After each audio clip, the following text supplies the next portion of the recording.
At the outbreak of the First World War in 1914, Australia was a nation of athletes. Military recruiters targeted the country's many sportsmen in campaigns to promote enlistment for the war effort. Famously, during the Gallipoli campaign, a cricket match was held on a rare, flat section of ground in the Anzac sector called Shell Green. The match was a ruse to distract confounded Turkish observers from manoeuvres being carried out to evacuate the peninsula.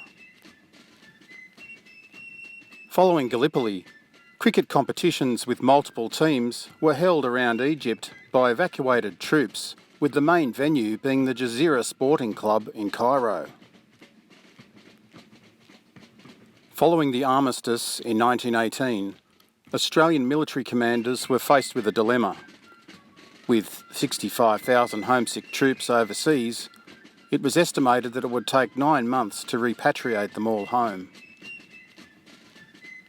The AIF Sports Control Board was formed in January 1919 to organise sporting competitions, including boxing, football and athletics, to keep soldiers amused and active. The Australian Imperial Force cricket team was formed to tour England and Scotland between May and September 1919, playing many county sides along the way. The team consisted of mainly club cricketers with a couple of state representatives.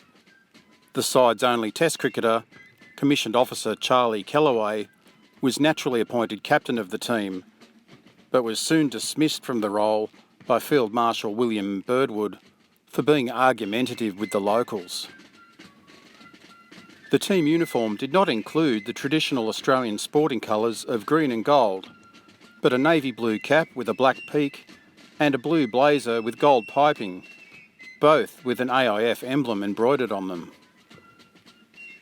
On the cusp of national selection before the war, New South Wales player Herbie Collins, a likeable man and a natural leader, was appointed as Kellaway's replacement. As the team made its way around the United Kingdom, outstanding talent was unearthed, including the batting of gunner Johnny Taylor, the snappy wicket-keeping skills of Corporal Bert Oldfield, and the all-round ability of Lieutenant Jack Gregory.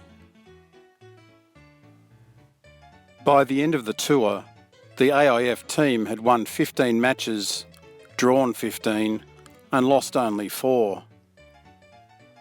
On their voyage home, the AIF played in South Africa, winning 8 games and drawing 2 against the national and provincial sides, playing ranks sadly depleted by the war. On the final leg before reaching Australia, the team's successes had led to the scheduling of matches to be played between the AIF and the state teams of New South Wales, Victoria and Queensland. Played in January and February of 1920, the AIF took on the Victorian team at the Melbourne Cricket Ground.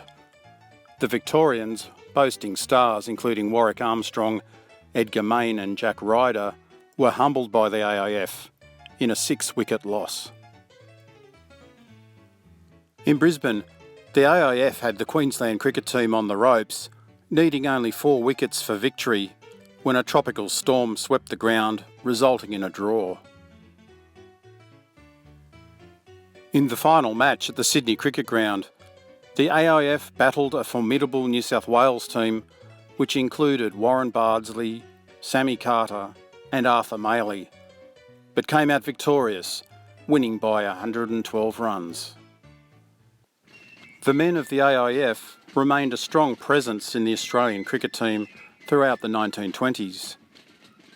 Wicketkeeper Bert Oldfield was the last of the AIF, playing almost the whole interwar period, with his Test career ending in 1937.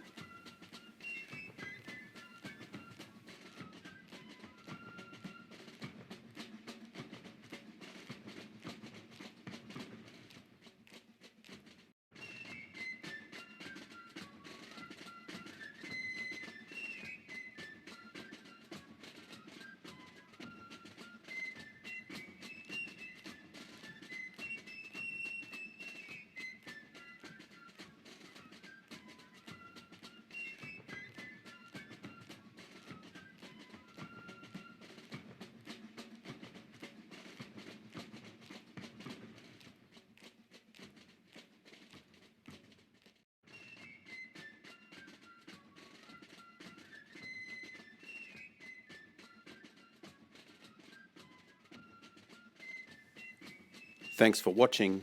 Don't forget to like and subscribe.